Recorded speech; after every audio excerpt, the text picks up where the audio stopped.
السلام علیکم۔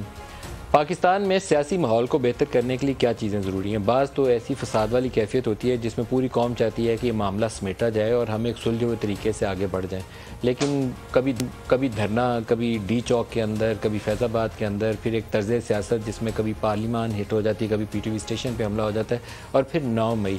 لیکن اس ساری بحث میں ہمیں ایک چیز کو طے کرنا پڑے گا کہ اسٹیبلشمنٹ کے ساتھ سیاسی جماعتوں کا ریلیشن شپ کیسے ہونا چاہیے۔ یہ جو پاکستان کے اندر اس وقت فضا ہے جس کے اندر ہم کہتے ہیں کہ بہت زیادہ پولرائزیشن آ چکی ہے، اس کو درست کرنے کے لیے کیا کیا جائے؟ سیاسی جماعتوں کی کیا کوئی ذمہ داری ہے، یا ہر دفعہ اسٹیبلشمنٹ کے کندھے کے اوپر بندوق رکھ کے صرف جس کو موقع ملتا ہے وہ اوپر چڑھنے کی کوشش کرتا ہے، جس کو گرا دیا جاتا ہے وہ سڑک پہ آ کے کبھی ووٹ کو عزت دو اور کبھی میر جعفر کے نعرے لگاتا ہے، لیکن اقتدار کے لیے یہ سب باتیں بھول جاتی ہیں۔ درست راہ عمل کیا ہونی چاہیے؟ سسٹینیبل طریقہ جو پاکستانی قوم کو 25 کروڑ کا ملک ہے اس بحران سے نکالے، جس کے پاس $4 ارب کے ریزروز ہیں اور ہم ساری امپورٹس بند کر کے بیٹھے ہوئے ہیں کہ کسی طریقے سے یہ 4 6 8 ہفتے گزر جائیں، پھر قوم دعا مانگتی ہے کہ الیکشنز ہو جائیں اور ایک مستحکم نظام آ جائے، لیکن یہ ہوگا کیسے؟ آج کے پروگرام میں ان تمام ایشوز کو ڈسکس ہمارے ساتھ مہمان شخصیت ہیں پاکستان کے سابق وزیر اعظم شاہد خاقان عباسی صاحب۔ شاہد صاحب بہت شکریہ آپ ہمارے ساتھ شامل ہو رہے ہیں۔ سب سے پہلے تو تحریک انصاف والے ایشو سے ڈسکس کر لیں، کیا فوجی عدالتوں کے اندر کسی پولیٹیکل لیڈر کا ٹرائل یہ درست روایت ہوگی بغیر کسی ثبوت کے؟ نہیں، پولیٹیکل لیڈر کی بات نہیں ہے، ملٹری کورٹس ہمارے ہیں نہیں۔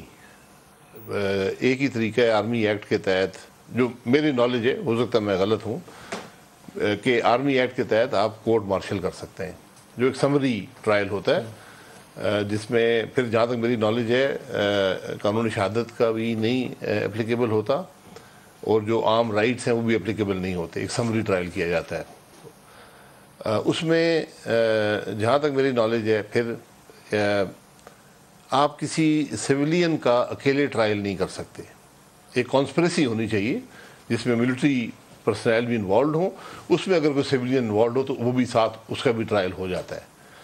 اس کی نظیر کیا پاکستان میں ہے؟ میں نے کافی لوگوں سے پوچھا ہے، کچھ لوگ کہتے ہیں کہ 1 2 ایسے کیسز ہیں، کچھ کہتے ہیں کہ نہیں ہیں۔ اس لیے کسی پولیٹیکل لیڈر یا کسی بھی سیولین کا جب تک ایک کانسپریسی اسٹیبلش نہ ہو، ثبوت نہ ہو، تو کورٹ مارشل کے تحت آپ ٹرائی نہیں کر سکتے۔ تو پھر پہلا سوال یا پہلا سٹیپ تو یہ ہوگا کہ اگر یہ 9 مئی ایک منظم سازش تھی یا کوشش تھی، بغاوت تھی آرمی چیف کے خلاف، تو پھر تو آپ کو NSC کے اندر ان تمام حاضر سروس اور ریٹائرڈ لوگوں کا ریکارڈ لے کر جانا چاہیے، اور پھر ساتھ اگر سیونل انوالو ہیں تو پھر اس کی قوم کے سامنے تصویر پیش کرنی چاہیے، پھر آپ اس کو ملٹری کورٹس میں لے جا سکتے ہیں۔ ایسے ہی کرنا پڑے؟ نہیں، پھر یہ انپریسیڈنٹڈ سی بات ہے، ایسی کبھی ہوا نہیں ہے۔ NSC کے سے تعلق نہیں ہے جہاں تک میری نالج ہے، کیونکہ یہ آرمی ایکٹ کے تحت آپ کو کرنا پڑے گا، یا ایئر فورس ایکٹ یا نیوی ایکٹ۔ لیکن اگر فوج کے لوگ انوالو ہوں تو ان کو سزا کا عمل خود فوج شروع کر لے گی؟ جی، کورٹ مارشل وہ خود اس کی کسی سے میرے خیال سے بھی پرمیشن نہیں ہوتی۔ اچھا، یہ آرمی ایکٹ کے تحت ہی ایک سمری۔ اور اگر ریٹائرڈ لوگوں کا نام ہو تو ریٹائرڈ لوگ بھی شامل کر سکتے ہیں۔ ریٹائرڈ کا ہوا ہے، اس کا پریسیڈنٹ موجود ہے، میرے خیال ہے کہ یا کیانی صاحب کے دور میں یا راحیل صاحب کے دور میں۔ جب کیانی کے دور میں تو 3 لوگ ایسے تھے نا جن کو ریٹائرڈ لوگوں کو دوبارہ سروس میں انہوں نے کہا تھا یونیفارم پہنا ہوا ہے، NLC کا کون سا اسکیم سامنے آ گیا تھا، تو انہوں نے کہا تھا ان کا ٹرائل کریں گے لیکن ان کو لائیں پہلے یونیفارم پہنے۔ جی، وہ ایک کورٹ مارشل ہوا تھا، جی یہ مجھے یاد ہے کہ یہ ہوا تھا۔ اس کے علاوہ کوئی ایسی، لیکن ہے، یعنی یہ ممکن ہے کہ ریٹائرڈ افسر کا بھی ہو سکے، لیکن اگین وہ آپ کو کانسپریسی ساری پروو کرنی پڑے گی۔ 9 مئی کو پھر کیسے ہینڈل کیا جائے؟ سیاسی طریقے سے؟ نہیں، یہ سیاسی بات نہیں ہے، یہ بڑا سیریس مسئلہ ہے۔ جو کچھ 9 مئی کو ہوا یہ بھی ہمارے ملک کی تاریخ ایک انوکھا اور انپریسیڈنٹڈ واقعہ ہے، تو لیکن اس کو اگر آپ پروسیکیوٹ نہیں کریں گے تو اس کے بڑے غلط ایک پریسیڈنٹ اسٹیبلش ہو جائے گا۔ اس میں آپ کو پروسیکیوٹ کرنا بہت ضروری ہے۔ اب اس میں اگر ایک پروسیکیوشن کی بات آ گئی تو وہ ساری فیل ہو جائے گی، پروسیکیوشن بھی فیل ہو جائے گی۔ اس لیے سب سے پہلے آپ نے سارا ثبوت اکٹھا کرنا ہے، ایویڈنس اکٹھا کرنا ہے، اور پھر آپ نے یہ دیکھنا پڑے گا کہ کیا یہ کورٹ مارشل آفینس بنتا ہے یا یہ کسی سویلین کورٹ میں ہوگا، جس طرح اینٹی ٹیررزم کورٹ میں یہ جا سکتا ہے، کیونکہ فوجی تنصیبات پر حملہ ہوا، جلایا گیا، توڑا گیا، وہ آپ کو، لیکن وہاں پر پھر قانون شہادت کی اپلیکیشن ہوگی۔ تو عمران خان ایک سیاسی جماعت کے سربراہ، سب سے بڑا سوال اس وقت عمران کے اپنی ذات کے اوپر، بعد میں وہ 8-10 ہزار لوگ جو سارے انوالو گنے جاتے ہیں ان کی طرف بھی آتا ہوں۔ عمران خان کو خود کیسے ڈیل کیا جائے، کیونکہ عمران خان تو اس دن حراست میں تھے، کانسپریسی اسٹیبلش کرنی ہوگی تو آپ کو پہلے تانے بانے میں لانے پڑیں گے۔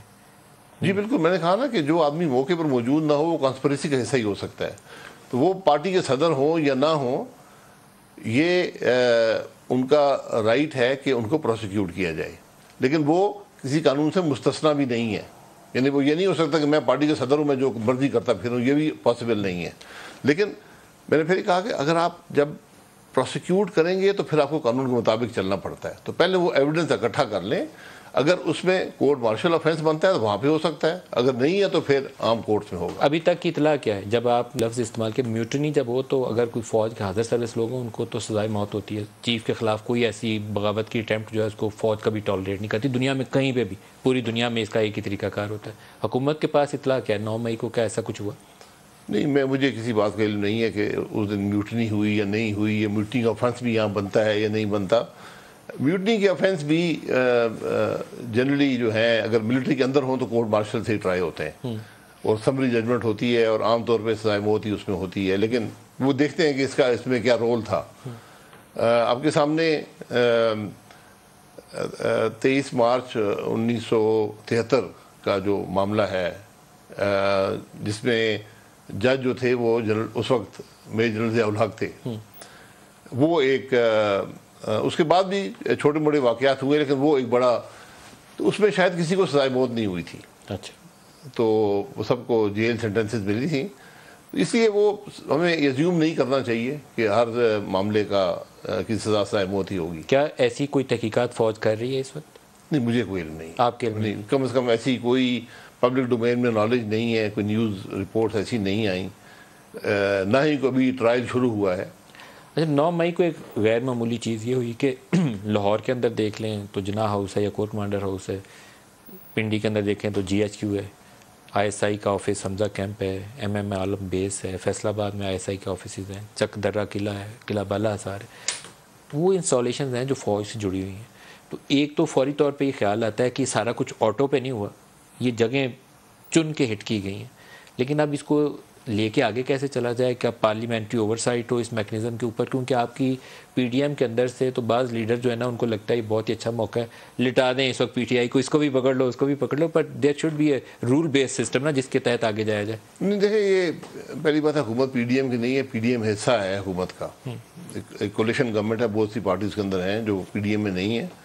دوسری بات یہ کہ یہ حکومت نے یہ فیصلے نہیں کرنے، یہ تو جو بھی پروسیکیوشن کا فورم ہوگا یہ سب وہیں سے ہوگا، حکومت کی خواہش جو مرضی ہو یا میری آپ کی خواہش جو مرضی ہو، اس کا اطلاق اس معاملے پر نہیں ہوتا۔ یہ بڑی سنجیدگی سے ہمیں، میں نے کہا کہ پروسیکیوشن میں پرسیکیوشن کی بو نہیں آنی چاہیے، اگر وہ آ گئی تو پھر سارا معاملہ خراب ہو جائے گا۔ کیا کیا جائے، کیسے لے کے آگے جائے؟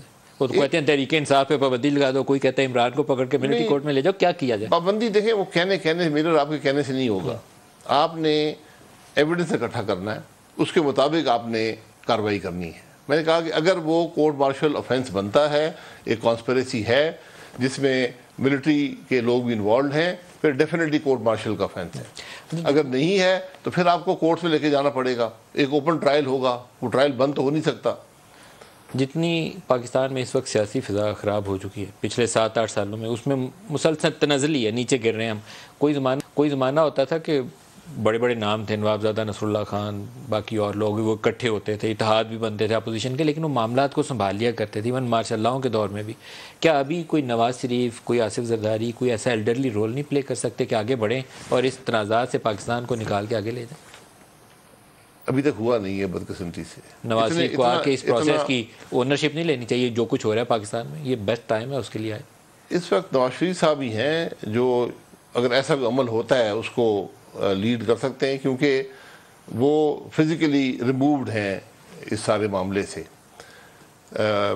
لیکن میں جو دیکھ رہا ہوں کہ جو ملک میں سیاست کی فضا ہے، جو ایک نفرت ہے، ایک دشمنی ہے، گالی گلوچ ہے، آپس میں یعنی مل بیٹھنے کا بھی ماحول نہیں۔ آج آپ دیکھ لیں کہ اسمبلی میں اپوزیشن ہی نہیں ہے، تو ایک یہ سارا یک طرفہ جو معاملہ سیاست بن گئی ہے، اس میں میری خواہش ضرور ہے، لیکن مجھے ایسا ہوتا نظر نہیں آتا بدقسمتی سے. لیکن مصنوعی طریقے سے ہم نظام کو چلا رہے ہیں، یہ ملکوں کے لیے اچھا نہیں ہوتا. یہ وہ لل بیفور سٹارم والی کیفیت پیدا ہو جاتی ہے اگر اس طریقے سے آپ چلائیں جس طریقے سے ہم چل رہے ہیں، کہ پوری آپ کی قومی اسمبلی خالی ہے اپوزیشن سے اور آپ کوشش کر رہے ہیں کسی طریقے سے آگے کھینچتے جائیں. یہ ہو نہیں سکتا. نہیں، یہ صرف میں نہیں کر رہا نا، جو اپوزیشن ہے وہی باہر بیٹھی ہوئی ہے جان بوجھ کر، اور جو انتشار پیدا کیا گیا سیاست میں اسمبلیاں توڑ کر، یہ سب ایک طریقہ ہے ملک کے نظام کو تباہ کرنے کا. اس میں ویسے بہت سارے لوگوں کا رول ہے، ان لوگوں کا بھی رول ہے جنہوں نے پہلے اس کو ہوا دے کر پھلایا اور یہاں تک پہنچایا. ان لوگوں کو اپنی ذمہ داری اسٹیبلشمنٹ کے ان جو کریکٹرس ہیں ان کو اپنا رول ماننا چاہیے کہ انہوں نے مسٹیک کر کے پاکستان کے لیے مسائل پیدا کیا. وہ ذمہ داری محسوس نہیں کریں گے، وہ کہیں گے کہ آپ نالائق ہیں، آپ ملک دشمن ہیں، آپ چور ڈاکو ہیں. ہم میں سے کسی میں کوئی اتنی ہم بڑے نہیں ہیں کہ ہم اپنی غلطی مان لیں. بہرحال جو میں کہا ماضی میں ہو گیا، اب آگے کو دیکھیں کہ ہم نے درست کیسے کرنا ہے. نواز شریف پاکستان کیوں نہیں آتے؟ جو انہیں بلائیے، یہ 3 ٹائم پاکستان کے وزیر اعظم رہ چکے ہیں. یہ بیسٹ ٹائم ہے کہ بیٹھیں، ایک رول ادا کریں، ساتھ بٹھائیں باقی لوگوں کو اور آگے لے کر چلیں. 3 دفعہ وزیر اعظم بھی رہے ہیں، آپ نے تاحیات نااہل بھی کیا ہے اور سیاست بھی علیحدہ کی ہے، وہ بات ان جگہ پر ہے. یہ فیصلہ ان کا آنے کا وہ خود ہی کریں گے. ان کے ڈاکٹر کر سکتے ہیں کہ ٹھیک ہے آپ جائیں. اور اس سر وہ ڈاکٹر والا ایکسکیوز ہے ان کی ہیلتھ کنڈیشن کا، لیکن وہ میرے خیال میں کافی ایکسکیوز نہیں ہے سب پاکستان آنے سے ان کو روکنے کے حوالے سے، کیونکہ وہ یورپ بھی جا سکتے ہیں، وہ عمرہ بھی پرفارم کیا ہے، ان کی چوائس ہے. لیکن پاکستان بھی آنا چاہیں تو کوئی رکاوٹ نہیں ہے. لیکن جہاں تک میری نالج علاج بھی کروا رہے ہیں تو علاج کروا سکتے ہیں، پاکستان آ کے بھی کروا سکتے ہیں. سر یہ گراؤنڈ ریالٹی سے آپ نے کہا نا کہ وہ remove from the current situation, وہ گراؤنڈ ریالٹی سے بے خبری کی بھی کیفیت مجھے لگتی ہے. انہیں پتہ نہیں ہے شاید کہ پاکستان اس وقت کس بحران میں. سیاسی آدمی گراؤنڈ ریالٹی سے دور نہیں ہوتا، وہ ہمیشہ بات کو سمجھتا ہے. سر 6 مہینے سے آپ 3.5-4 ارب ڈالر ریزروز کے ساتھ پاکستان کو آگے لے جا رہے ہیں. 50% پہ فوڈ انفلیشن ہے، آپ پوزیشن باہر ہے. اب یہ پتہ نہیں ہے کہ 9 مئی کو جو حملہ کرنے کے بعد کس نے کروایا تھا اور ان کا بننا کیا ہے، پاکستان کو آگے کیسے لے کے چلنا ہے. ہم اتنی انسرٹن فضا پاکستان میں کبھی نیوکلیر ٹیسٹ کے بعد بھی نہیں تھی دیکھی جب دنیا ساری نے سینکشنز لگا دی تھی. ہم اس سچویشن میں، تو اس سے بھی کوئی ورسٹ کیس ہو سکتا ہے جس میں آئے اور بندہ اپنی ذمہ داری کا ادا کرے. نہیں، وہ آئیں گے. دیکھیں اگر ان کے بغیر معاملہ بالکل ہی نہیں چل رہا تو پھر آپ سب درخواست سر شہباز شریف سے تو معاملہ نہیں چل رہا. اگر یہ کہیں کہ وہ معاملہ چل رہا ہے تو میں اس سے آپ سے متفق. بہرحال میاں PMLN ہے، یہ اس کے روح رواں میاں نواز شریف ہی ہیں. یہ فیصلہ ان پہ چھوڑ دیں تو بہتر ہوگا. ہم سارا اسپیکولیشن کرتے رہیں کب آئیں گے، کیوں نہیں آ رہے، کیسے آئیں گے. میرا خیال یہ فیصلہ ان پہ چھوڑ دیں تو بہتر ہوگا. کیا اکتوبر میں انتخابات ہوں گے؟ جی انتخابات اکتوبر یا نومبر میں ہی ہوں گے، کیونکہ اگر اسمبلی جلدی ڈیزالو ہوئی، 1 دن بھی پہلے ڈیزالو کر دی گئی پھر آپ کو 90 دن مل جاتے ہیں. تو اگر 60 دن ہوتے ہیں تو یہ اکتوبر کے مڈ میں الیکشن ہوگا، 90 ہوتے ہیں تو نومبر کے مڈ تک ہو جائے گا. ہونا چاہیے، اس کے بغیر کوئی اور راستہ ہے نہیں. جب آپ ہونا چاہیے کہتے ہیں تو کیا ابھی تک آپ کے خدشات کچھ ایسے ہیں کہ آگے پیچھے معاملات ہو سکتے ہیں؟ نہیں، میں آپ نے جو کہا نا کہ کچھ سوال کیا کہ کیا ہوں گے، تو میں کہا آئین تو یہی کہتا ہے کہ ہونے چاہیے. ہوں گے، بالکل ہوں گے. اس کے علاوہ راستہ نہیں ہے آپ کے پاس. آپ کی جو معاشی مشکلات ہیں وہی ڈکٹیٹ کریں گی کہ یہ انتخابات وقت پہ ہوں. معاشی مشکلات بڑھتی جا رہی ہیں. جی آپ نے پرائم منسٹر کا وہ سٹیٹمنٹ سنا ہے، تو میں ان سے ایک دفعہ پہلے بیک گراؤنڈ انٹریکشن میں یہ بیان سن چکا ہوں. میں نے انہیں کہا کہ IMF اگر نہیں آتی تو جون کے بعد بڑے سیریس کنڈیشنز ہو جائیں گی، مسائل ہو جائیں گے، ہم اس پوزیشن میں نہیں ہیں پاکستان سروائیو کر سکتے. تو انہوں نے اس وقت بھی مجھے کہا بڑے جذباتی انداز میں، اگر ایسی سچویشن ہوئی تو پھر میں قوم کو اعتماد میں لوں گا، خطاب کروں گا. قوم کو خطاب کر کے وہ مسائل کا حل نہیں ہے. You need to have a strategy کوئی نہیں ہے. IMF اس وقت آپ کو چاہیے کہ آپ کی وہ جو بلینز آف ڈالر کی ورلڈ بینک ADB کمٹمنٹ ساری رکی پڑی ہیں وہ آنی شروع ہو جائیں. تو آپ کی حکومت کیوں ادھر سے ادھر ہو رہی ہے، اس کی کوئی وجوہات ہمیں سمجھ نہیں آتی. نہیں، مجھے اس کا علم نہیں ہے کہ اندرونی حالات کیا ہیں. میں تو وہی دیکھتا ہوں جو میٹنگ میں ڈسکس ہوتا ہے، لیکن ابھی تک IMF نہیں آیا، یہ بھی ایک حقیقت ہے. اور 30 جون کو پروگرام بھی ختم ہو رہا ہے. تو کیا اب اس ریویو کو مقصد بھی ہے یا نہیں ہے کہ اگلے 2 ہفتے میں ریویو کرنے کا مقصد کوئی ہے یا نہیں؟ 9th ٹرانچ کا ریویو کمپلیٹ ہونا ہے، 10th تو آپ کی لیپس ہو جائے گی، لیکن وہ جو آئے گا اس سے باقی چیزیں ان لاک ہو جائیں گی. نہیں، اب تو پروگرام ختم ہو جائے گا، اب آپ کو نیا پروگرام نیگوشیٹ کرنا پڑے گا. وہ تو آپ کو الیکشنز کے بعد ہی ملے گا، اس سے پہلے نہیں ملے گا.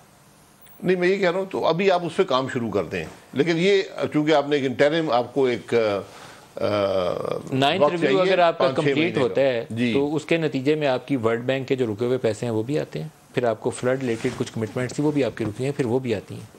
جی، اس کے علاوہ جو کمفرٹ ملتی ہے لینڈرز کو، چاہے وہ بائیلیٹرل ہوں جیسے بھی ہوں، وہ سب سے ضروری چیز وہ ختم ہو جاتی ہے. ایکسچینج ریٹ پہ دباؤ کم ہو جاتا ہے. اس کا اثر، اس کے یقیناً بہت مثبت اثرات ہیں اور ہمیں کوشش کرنی چاہیے کہ یہ ہو. لیکن نہیں ہوتا تو آپ ایک انٹرم پروگرام اور ایک نئے پروگرام کی طرف تیزی سے جائیں تو بہتر ہوگا. سر نیا پروگرام الیکشن کے بعد ملے گا آپ کو؟ کسی بری حکومت کو نیا پروگرام نہیں ملے گا. ایک پروسیس ہے, لیکن ایک مجھے بتایا گیا ہے کہ ایک اور بھی سولوشن ہوتا ہے, ایک بریجنگ ٹائپ انٹرم پروگرام. 3-4 مہینے کے لیے کیئر ٹیکرز آپ کے ایسے آئیں کہ وہ ان کے ساتھ کمٹمنٹ کریں اور اس کو برج کر لیں اس 3 مہینے کے عرصے کے لیے. وہ ایسی کوئی سوچ ہے حکومت کے پاس؟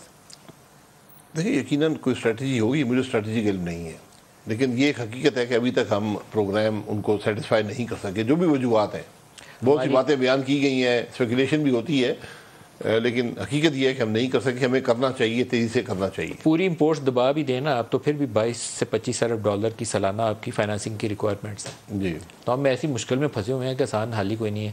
جو ریمیٹنسز ہیں اس سال ابھی نمبر لیٹسٹ 2.1 بلین ڈالر آیا مئی کے مہینے کا, جس کا مطلب ہے ہم کوئی 27 ارب ڈالر کراس کر جائیں گے. پچھلے سال 31 ارب ڈالر تھی. پچھلے سال سے ہم نیچے گر گئے ہیں. برآمدات بھی پچھلے سال سے نیچے گر گئے ہیں. فورن ایکسچینج ارننگ آپ کی بجائے اوپر جانے کے پچھلے سال کے مقابلے میں نیچے آ گئی ہے.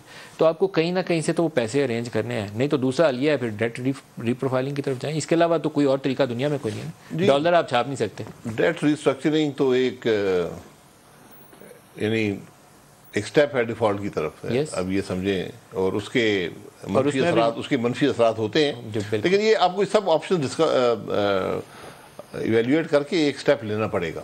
اب لیکن سب سے پہلی بات یہ کہ کیا IMF پروگرام مکمل کریں گے یا نہیں کریں گے, اس پہ کوئی پروگریس نظر نہیں آئی پچھلے چند ہفتوں میں. بہت سی باتیں ہوئی ہیں دونوں طرف سے, لیکن IMF کی طرف سے بھی کوئی ایسی مثبت بات نظر نہیں آئی کہ وہ کہیں کہ ہاں ہم یہ کر رہے ہیں. ایک انٹرنیشنلی ڈیولپمنٹ آئل پرائسز کے حوالے سے, آئل پرائسز $70 کے قریب برینڈ کی آ گئی ہیں. WTI تھوڑا سا اس سے بھی نیچے. وہ تھوڑا بہت ہماری امپورٹ کے نمبرز کو تھوڑا بہتر کر دے گا, ہماری فیور میں ہو سکتا ہے. انفلیشن کا امپیکٹ بھی 1-2% کم ہو جائے.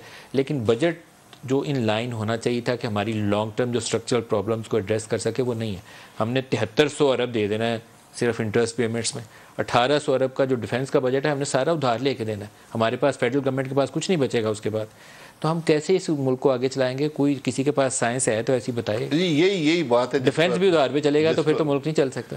نہیں, وہ تو نمبرز آپ کے سامنے ہیں کہ آپ صرف ڈیٹ سروسنگ ہی پوری کرتے ہیں, یہ شاید وہ بھی پوری نہ کر سکتے. سارا جو فیڈرل گورنمنٹ کا ریونیو ہے وہ انٹرسٹ پیمنٹ میں چلا جاتا ہے. جی, نیٹ ریونیو اس سے بھی کم ہے. اس سے بھی تھوڑا بہت آپ کو قرضہ لے کر سود ادا کرنا پڑے گا, اس میں کوئی شبہ نہیں ہے.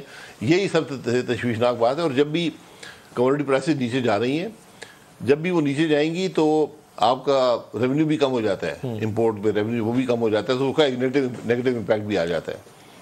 ریونیو آپ کا پہلے کام ہے کیونکہ ڈیوٹیبل امپورٹس آپ نے ساری دبا دی ہوئی ہیں. آپ کی آئل کے اوپر تو آپ کتنا کو کما لیتے ہیں, وہ باقی چیزوں تو جتنا بھی دیکھیں ہر پیسہ کاؤنٹ کرتا ہے نا, تو اس کے ان سب باتوں کے نیگیٹو امپیکٹ بھی ہو جاتے ہیں. جو بھی کموڈٹی آپ امپورٹ کرتے ہیں اس پہ اگر قیمت گر جائے تو پھر آپ کا ریونیو گر جاتا ہے. لیکن یہ جو بیسک اسٹرکچر ہے, اور یہی بات IMF کر رہا ہے کہ آپ اپنے ٹیکس کے نظام کو دیکھیں کہ آپ کیسے کریں گے. انفارچونیٹلی ہم اس کو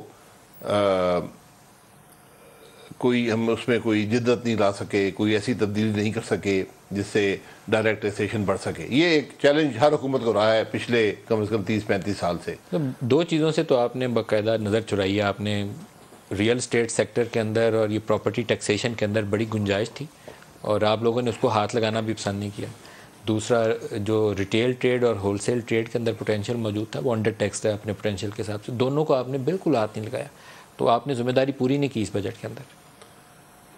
دیکھیں جو آخری بجٹ ہوتا ہے یہ پولیٹیکلی ذرا مشکل دونوں فیصلے. الیکشن بجٹ جی الیکشن نہیں ہے, اسے پہلے بھی حکومتیں نہیں ہیں, کسی نے نہیں کیا. یہ الیکشن بجٹ ہے. نہیں الیکشن نہیں ہے. جو آپ کی حکومت کا بھی آخری بجٹ تھا 2018 میں, وہ بھی الیکشن بجٹ تھا. یہ پرابلم کریٹ کرتا ہے کیونکہ آپ اپنی لانگ ٹرم جو ایشوز ہیں نا اس سے آنکھیں چرا لیتے ہیں. ذمہ داری سے پہلے بھی 4 بجٹ ہوئے نا, اس میں بھی کوئی نہیں تھا. کیا ہی نہیں. یہ الیکشن کی بات نہیں ہے, ہاتھ ہی نہیں لگایا. ایک مشکل فیصلہ ہے. اس لیے میں کہتا ہوں کہ آپ کو کنسنسس چاہیے یہ مشکل فیصلے کرنے کے لیے ملک کے اندر. یہ کوئی ایک جماعت ان کا بوجھ برداشت نہیں کر سکتی. یہ بدقسمتی ہے, اور ہم یہی نہیں کریں گے, ہمیں اس بات کا احساس نہیں ہے, نہیں کریں گے مزید بورو کریں گے, اور یا انڈائریکٹ ٹیکسیشن ہوگی, مہنگائی بھی بڑھے گی, عوام پہ بوجھ بھی پڑتا ہے. یہ مشکل حالات ہیں ہمارے. سر ابھی تو ایسا ویشیس سائیکل ہے. 21% پہ آپ کا پالیسی ریٹ ہے, 50% فوڈ انفلیشن ہے, 38% کا ویسے انفلیشن ہے. آپ جو کمائیں گے بینکوں کو دیتے جائیں گے, اس کے علاوہ آپ آگے نہیں چل سکتے. تو آپ کتنی دیر ایسے چلیں گے؟ 6 مہینے اور چل لیں گے. نہیں ایسی بات نہیں ہے کہ جو کمائیں گے بینکوں کو دیں گے، بلکہ مزید بینکوں سے لے کر مزید بینکوں سے لے کے ان کو دیں گے. یہ بات ہمیں سمجھنے کی ضرورت ہے. 6 مہینے ایسے چل لیں گے پھر کیا کریں؟ وہ لوگ پوچھتے ہیں جی وہ ریلیف، میں کہا جی جو مرضی ریلیف دینا چاہے اور قرضہ لے لیں ریلیف دیں، کوئی مشکل کام تو نہیں ہے. تو ہم بیسیکلی اب سسٹینیبل پوزیشن میں نہیں ہیں اکنامکلی. یہ پتہ نہیں کیوں نہیں ہم انڈرسٹینڈ کر کے اس کو اوپنلی ایڈریس کرنے کی کوشش نہیں کر رہے ہیں، آنکھیں بند کر رہے ہیں اس کے اوپر. اور یہ سارا معاملہ دیکھیں ایک بڑا بالکل ویشس سائیکل ہے. سارا معاملہ گروتھ سے آئے گا. گروتھ جو ہے وہ جب خود ہی امپورٹ بھی سپریس ہو گیا، ایسی مطلب گروتھ تو کم ہو جائے گی. تو اس لیے گروتھ بھی آپ کی رک رہی ہے، ادھر یہ معاملات بھی خراب ہو رہے ہیں. بہت بہت مشکل حالات ہیں. لارج اسکیل مینوفیکچرنگ نیگیٹو میں ہے، فلڈز نے ایگریکلچر کو سارا ڈبو دیا ہے. ابھی آپ نے ویٹ کے اوپر گروتھ دکھائی ہوئی ہے، وہ بھی میرا خیال ہے سال بعد نمبر ریوائز ہوں گے تو نیگیٹو میں جائے گی. یہ 0.29 جو آپ نے پازیٹیو دکھائی رہنی نہیں ہے. آپ نے سارا کچھ بیس ایک کراپ کے اوپر کیا ہوا ہے کہ ویٹ بہت اچھی ہوگی اور میز آ گئی، بعد میں پتہ چلے گا کہ کیا ہوا. گروتھ اور ایکسپورٹ کی گروتھ، یہ دو چیلنجز ہیں جس کو آپ نے میٹ کرنا ہے کسی طرح، اور یہی آپ کو ریلیف دیں گے. اس کے علاوہ کوئی اور حل ہے نہیں. پنجاب میں الیکشنز کے اندر اب آپ کیا دیکھتے ہیں؟ کیونکہ پی ٹی آئی جتنا انہوں نے اینٹی اسٹیبلشمنٹ بیانیہ کے اوپر عروج لینا تھا عروج لیا، پھر 9 مئی ہوا. اب تو نئی جماعت استحکام پاکستان آ گئی، اسٹیبلشمنٹ کی اسے آشیرواد بھی حاصل ہوگی.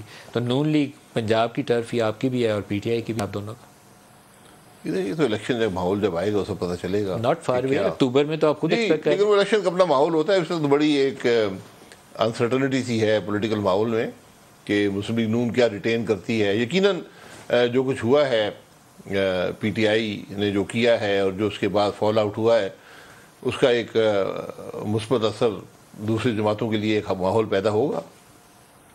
اس میں پی ایم ایل این کتنا گین کر سکتی ہے وقت بتائے گا، کیونکہ ایک نئی جماعت بھی آ گئی ہے میدان میں. پیپلز پارٹی بھی پنجاب میں کوشش کر رہی ہے.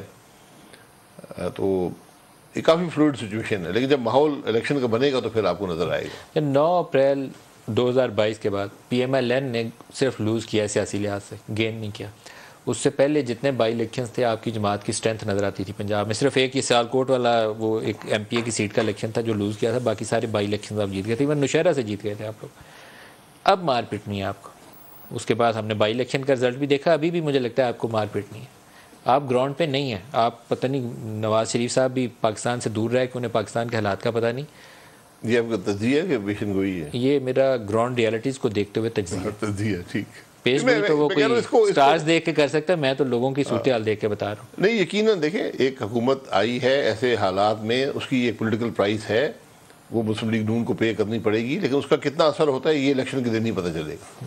شاہد صاحب یہ گفتگو جاری رہے گی، ایک بریک لے لیں، ہمارے ساتھ رہیے گا. استحکام پاکستان سے نعمان لنگڑیال صاحب ہمارے ساتھ شامل ہو رہے ہیں. اگر اکتوبر نومبر میں انتخابات ہوتے ہیں تو استحکام پاکستان کا کیا مستقبل دیکھتے ہیں؟ دیکھیں میرے بھائی، ہماری نئی پارٹی اس وقت اناؤنس ہوئی ہے اور جہانگیر خان ترین صاحب جیسا کہ اس کے پیٹرن چیف ہیں. تو جب کوئی بھی پارٹی الیکشن میں آتی ہے تو کوئی بھی پارٹی یہ نہیں اسیس کر سکتی کہ اس نے کتنی سیٹیں جیتنی ہیں. ہاں اگر ان کے کینڈیڈیٹس اچھے ہوں اور ان کا جو مینیفیسٹو ہے وہ اچھا ہو تو لوگ اٹریکٹ ہوتے ہیں. تو ابھی ہم اللہ کے فضل و کرم سے پور امید ہے کہ ہم بھرپور طریقے سے پارٹیسپیٹ کریں گے الیکشن میں. ہار جیت اللہ تعالیٰ کے ہاتھ میں ہے، لیکن ہمارا جو رول ہوگا اور ہمارا جو کنڈکٹ ہوگا وہ انشاءاللہ تعالیٰ کافی مضبوط ہوگا. تو لنگڑیال صاحب کیا کوئی ایسا ہی کوئی تجویز زیر غور ہے کہ پنجاب میں آپ کسی بڑی سیاسی جماعت جیسے نون لیگ ہے اس کے ساتھ کوئی سیٹ ایڈجسٹمنٹ کر کے انتخابی عمل میں جائے؟ دیکھیں میرے بھائی یہ قبل از وقت باتیں ہیں، کیونکہ ابھی تو ہم نے اپنی پارٹی کو اسٹرینتھن کرنا ہے. ہمارے ساتھ لوگ اللہ کے فضل و کرم سے روز شامل ہو رہے ہیں، اور اس سٹیج پہ ہم کسی پارٹی کے ساتھ اناؤنس کریں یا کسی پارٹی کے ساتھ الائنس کریں یہ مناسب ٹائم نہیں ہے. یہ ہم اس وقت دیکھیں گے جب الیکشن اناؤنس ہو جائیں گے، ڈیٹ الیکشن کی آ جائے گی. اس وقت اگر کسی جگہ پہ ہماری کسی سے ایڈجسٹمنٹ ہو سکتی ہوئی تو کریں گے، ادروائز ہم اپنی شناخت پہ انشاءاللہ الیکشن لڑیں گے. سر ایک ایشو سامنے نظر یہ آتا ہے کہ آپ زیادہ تر پنجاب فوکس نظر آتی ہے پارٹی آپ کی جو ہے. تو پنجاب فوکس جو دو اور کنٹینڈرز ہیں آپ کے سامنے، ایک تو پاکستان تحریک انصاف ہوگی اور ایک پی ایم ایل این جو کافی سالوں سے پچھلے 2-3 انتخابات میں ان کی یہ جو پاور بیس ہے وہ پنجاب بنی ہوئی ہے. تو کتنا تگڑا مقابلہ آپ کو نظر آتا ہے پی ٹی آئی کے ساتھ اور نون لیگ کے ساتھ؟ دیکھیں میں اس میں اتنا ہی گزارش کروں گا کہ الیکشن تو الیکشن ہے، اور اس میں امپورٹنٹ یہ ہوتا ہے کہ جو آپ کے پاس کینڈیڈیٹ ہے ان کا کتنا اسٹیچر ہے. تو اگر آپ ہماری جس دن جہانگیر خان ترین صاحب نے پارٹی اناؤنس کی ہے اس دن آپ نے دیکھا کہ پورے پاکستان سے نمائندگی تھی اور پنجاب اسپیشلی بڑی ہی اسٹرانگ لوگ ہمارے ساتھ شامل ہوئے تھے. اب اس کے بعد الیکشن پہ ریزلٹ کیا آتے ہیں یہ کوشچن مارک ہے. یہ تو پھر جب عوام اپنا حق دے گی اور اس کے بعد ریزلٹ آئیں گے تو پھر ہم اس پہ بہتر طریقے سے کمنٹ کر سکیں گے. کیا تحریک انصاف اپنی وہ پاپولیرٹی بچا پائے گی جو 9 مئی سے پہلے اس کو حاصل تھی، یا 9 مئی کے بعد کے جو واقعات ہیں اس کے بعد کچھ بندے بھی ساتھ چھوڑ گئے، ان کا پارٹی سے علیحدگی اختیار کر لی، 9 مئی کی مذمت کی، کہا کہ اب ہم اس کا حصہ نہیں رہیں گے، تو اس سے کیا ووٹ بینک پہ بھی اثر پڑے گا؟ لوگ عمران خان کو کیا اتنا ہی ابھی بھی ووٹ ڈالیں گے یا ہو سکتا ہے دوسری جماعتوں کو ترجیح دیں؟ آپ کی رائے کیا ہے؟ جی میرے بھائی، آپ جیسے فرما رہے ہیں 9 مئی کا واقعہ پاکستان کی تاریخ کا ایک سیاہ باب ہے اور بدترین دن تھا. اس واقعے کے بعد اگر پاکستان کے سیاستدان جس طرح ہماری پارٹی میں شامل ہوئے ہیں انہوں نے اپنا نظریہ پاکستان کی قوم کے آگے رکھ دیا اور انہوں نے اس چیز کا واضح نشان دیا کہ نہ صرف پی ٹی آئی اس ملک کے مفاد میں نہیں ہے بلکہ وہ اس ملک کے نقصان میں بے شمار اس طرح کی جو اس کی حرکتیں ہیں وہ نظر آ رہی تھی.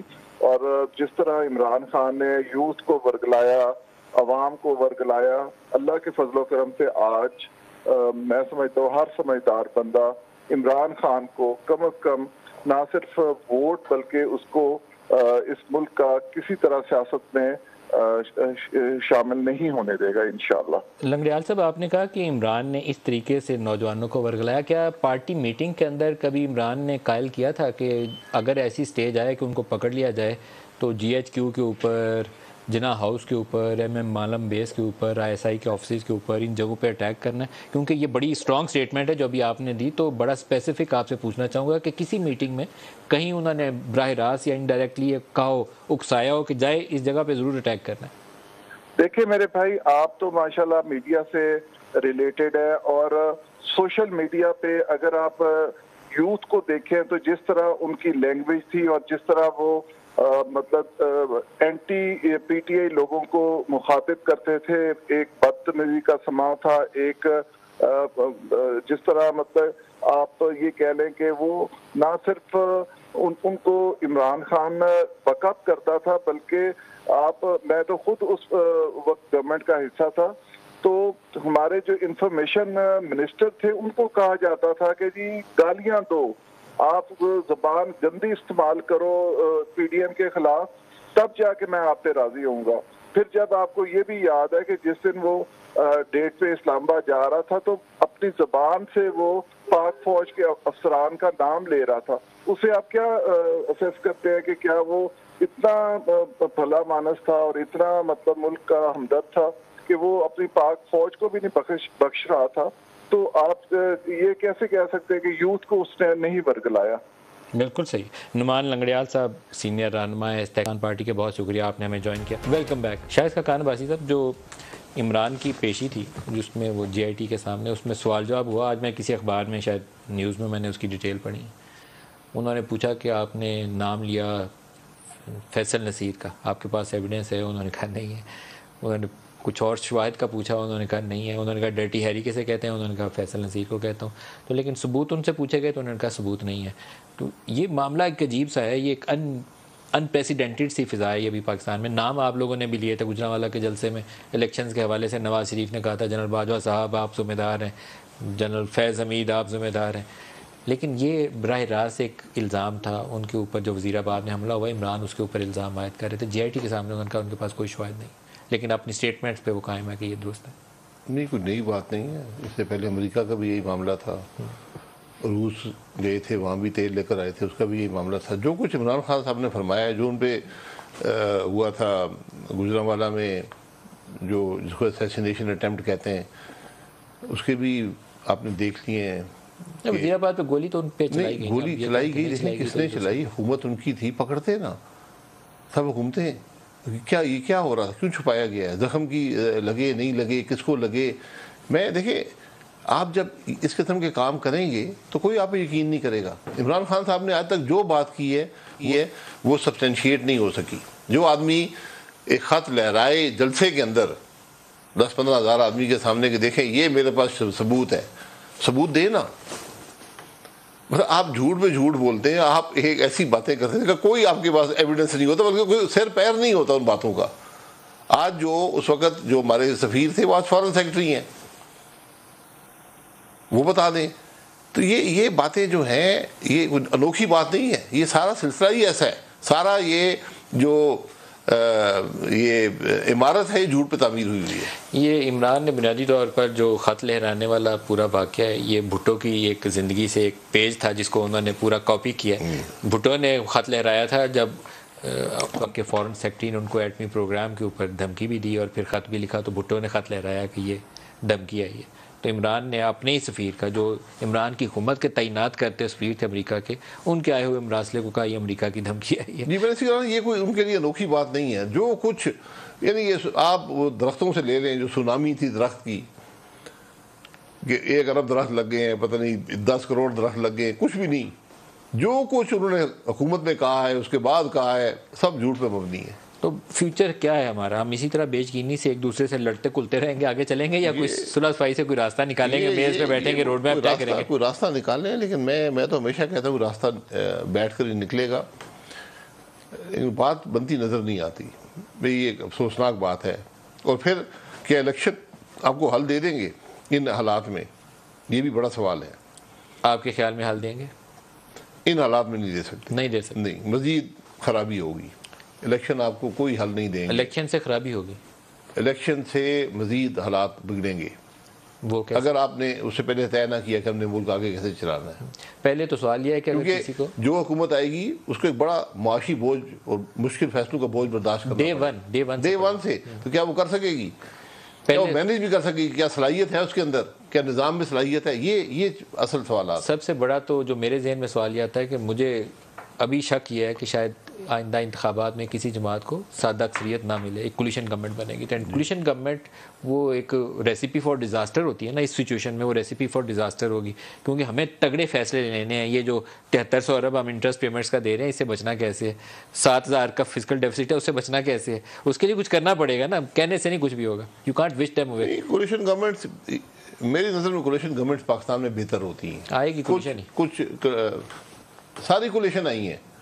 آپ محل 2002 سے بعد سب کولیشن گورنمنٹس ہی آئی ہیں. اپنی کچھ تو سادہ اکثریت ہو. ویسے آپ گڈ ول کے لیے کولیشن بنا لیں, لیکن سادہ کے نمبر تو ہونے چاہیے. آپ نے چلانا ہو تو چل جاتی ہے, ایسی بات نہیں ہے. سب کو مینیج کرنا پڑتا ہے. نہ چلے پھر سب گھر جائیں گے نا. یہ سب سے بڑی تھریٹ کولیشن گورنمنٹ میں یہ ہوتی ہے کہ بھئی آپ نئی باتیں نہیں مانیں گے, ہم مینیج نہیں کر پائیں گے, حکومت فیل ہوگی, پھر سارے گھر. جو موسٹ لائکلی سناریو یہ ہے کہ پنجاب کے اندر اگر الیکشنز میں کاف league, P M L N اور استحکام میں پاکستان پارٹی, 3 ایٹ لیسٹ جماعتیں جو ہے نا کولیشن بنائیں گی تو ایک حکومت بنے گی. ویسے حکومت ہی نہیں بنے گی. جی جس طرح بھی بنے وہ عوام فیصلہ. آپ اپنی جو اسٹرینتھ ہے پنجاب کے اندر وہ بڑی حد تک لوز کر چکے ہیں, اور پی ٹی آئی نے اپنے یہ آپ ہمیشہ کہتے ہیں. میرا خیال ہے اس کو چھوڑ دیں اگر عوام پر اور الیکشن کے دن پر تو بہتر ہے. آپ الیکشنز کروائیں, رزلٹ ثابت کر دیں گے. پچھلے انتخابات میں 2018 میں آپ تگڑے کھڑے تھے, مقابلے میں ہر حلقے میں جاتے تھے, تو پی ٹی آئی کا تگڑا ووٹ بینک تھا, لیکن آپ مضبوط کھڑے تھے. اس دفعہ آپ کی پوزیشن وہ والی نہیں ہے. میں کہ یہ الیکشن کے دن نہیں پتہ چلے گا. آپ خود کہاں سے الیکشن لڑیں گے؟ لاہور سے لڑیں گے یا اپنے حلقے سے؟ بھائی حلقے نہیں, وہ الیکشن کا فیصلہ وقت پہ کر لیں گے. جی میں دیکھیں, میں ایک بے مقصد الیکشن کا قائل نہیں ہوں حقیقت سے. آپ بڑے مطلب اس پہ ہوپ لیسلی آئندہ الیکشنز کے اوپر ذکر کر رہے ہیں. نہیں, میں بالکل, میں نے آپ کو کہا ہے کہ میں ایک بے مقصد الیکشن. آپ کو لگتا ہے یہ بے مقصد ہے؟ بے مقصد ہو جائے گا اگر ہم فیصلے نہ کر سکے کہ ہم نے آگے ملک کیسے چلانا ہے. تو آپ کہتے ہیں ایسے بے مقصد الیکشن کا حصہ نہیں؟ کوئی مقصد نہیں اس میں شامل ہونے کا. آپ کا پھر اس میں حصہ لینے کا اتنی ہوپ لیسنس ہوپ لیسنس نہیں ہے. میں نے ایک بات کر دی ہے, میں نے بہت سے الیکشن لڑے ہیں, بہت سی حکومتیں دیکھی ہیں, لیکن کبھی اس قسم کے حالات نہیں دیکھے کہ مجھے الیکشن کے اندر بھی ملک کے حالات کا حل نظر نہیں آتا. یہ تو مایوسی والی کیفیت. مایوسی اس کو نہ کہیں, یہ حقیقت پسندی سمجھیں. میں مایوسی کی بات نہیں کر رہا ہوں. میں آج چیلنج ہے ملک کی لیڈرشپ کے لیے اکراس دا بورڈ، چاہے ملٹری ہو، چاہے جوڈیشل ہو، پولیٹیکل ہو، کہ آج کیا الیکشن آپ کر لیں گے؟ کیا آپ ساری پاکستان کی سیٹیں ایک جماعت کو دے دیں، چھوڑیں یہ کولیشن گورنمنٹ کو، پھر کیا ہوگا؟ اس میں ذرا بحث کر لیں. ایک جماعت اگر اونرشپ لے گی تو حل تو نکلے گا، اس کو اونرشپ لینی پڑے گی، میں نے یہ ایشوز ایڈریس کرنے ہیں. آپ میں صلاحیت بھی ہے، آپ اونرشپ، آپ مشکل فیصلے کریں گے، اس پہ عوام پہ بوجھ پڑے گا، اپوزیشن آپ کا کیا حل کرے گی؟ کیا آپ برداشت کر سکیں گے؟ تو آپ کے کیا خیال وہ میں فیصلے لے سکتے ہیں؟ ابھی تک تو کسی حکومت نے یہ صلاحیت نہیں دکھائی. آپ کے خیال میں اب یہ ڈویبل نہیں ہے؟ میں ڈویبل اس لیے کہتا ہوں، اگر آپ اس سے پہلے یہ فیصلہ نہیں کریں گے کہ ملک کو ہم نے کیسے آگے لے کر جانا ہے، الیکشن بے مقصد ہو جائے گا. تو آپ کے خیال میں کیونکہ پہلے آج جو بھی تمام سیاسی جماعتیں جو ہیں اس وقت ملک کے اندر، استحکام پاکستان تو اب آئی ہے، سب اقتدار میں رہ چکی ہیں پچھلے 2 سال کے اندر. پرانی بات نہیں ہے. آپ صرف پچھلے 2 سال لے لیں، 21 سے 22 تک پی ٹی آئی تھی، 22 سے آج جو ہے وہ پوری پاکستان کی باقی جماعتیں. کیا وہ ملک کے مسائل کو حل کر سکی ہیں؟ لاسٹ کویسچن تو اس کا مطلب ہے ایک حل یہ ہو سکتا ہے کہ پھر اسٹیبلشمنٹ اور جوڈیشری اور ہماری جو پولیٹیکل لیڈرشپ ہے جماعتوں کی، یہ 10-20 لوگ ایک بند کمرے میں بیٹھ کے پہلے یہ طے کر لیں کہ ہم نے پاکستان کو بچانا ہے یا نہیں بچانا. جی بالکل، یہ حل ہے. اس کی آج ضرورت ہے. گرینڈ ڈائلاگ، اس کی آج ضرورت ہے. گرینڈ ڈائلاگ نہیں، ایک وے فارورڈ بنانا ہے. لیکن اس کے لیے آپ کو پھر یہ دونوں کو ساتھ شامل کرنا پڑے گا. یہ 20 لوگ نہیں ہے، یہ 8-10 لوگ ہیں. 8-10 لوگ، بڑی بات نہیں. فوج کی لیڈرشپ، جوڈیشری کے سینئر، جوڈیشری کی لیڈرشپ اور پولیٹیکل لیڈرشپ، 5-7 لیڈرز جو ہیں وہ اکٹھے بیٹھ جائیں. جی. آپ اس کے علاوہ کوئی اور حل ہے تو میں اس کے ساتھ بھی چلنے کو تیار ہوں. کوئی بتا دے کوئی حل ہے تو پھر میاں صاحب کو قائل کریں کہ آئیں اور اس پروسیس کو شروع کریں. میں نے کہا عام طور پہ معاملات کا حل الیکشن ہوتا ہے. ان سب جب جمود ہو جائے، جب کوئی کیسی سیاسی کیفیت ہو جائے یا معیشت کے معاملے میں بھی، تو چینج جو ہے وہ الیکشن سے آتا ہے. یہاں وہ بھی نہیں ہے. شاہد خاقان عباسی صاحب، پاکستان کے سابق وزیر اعظم، بہت شکریہ آج کے پروگرام میں آپ ہمارے ساتھ رہے. آج کے لیے اتنا ہی، اجازت دیجیے. اللہ حافظ.